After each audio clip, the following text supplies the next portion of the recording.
দল নিবন্ধন নিয়ে প্রশ্নের মুখে নির্বাচন কমিশন। তদন্তের নামে প্রহসনের অভিযোগ।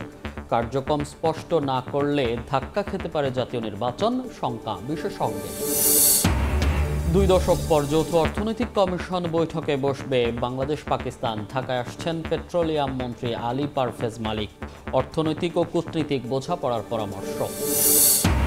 কয়েক দফা মেরামতেও ঝুঁকিমুক্ত হয়নি আখাউড়া সিলেট রেলপথ। জরাজীর্ণ অবস্থায় 13টি সেতু, প্রায়ই ঘটছে দুর্ঘটনা।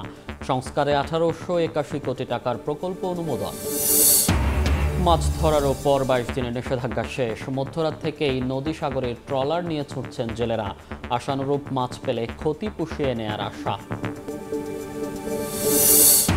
এবং লভ্যাংশ দেওয়ার অনিশ্চয়তায় দেশের 24টি ব্যাংক। মূলধন ঘাটতি ছাড়িয়েছে 1.5 লাখ কোটি টাকা। বিদেশি প্রতিষ্ঠানের সঙ্গে লেনদেনেও হোঁচট খাওয়ার শঙ্কা।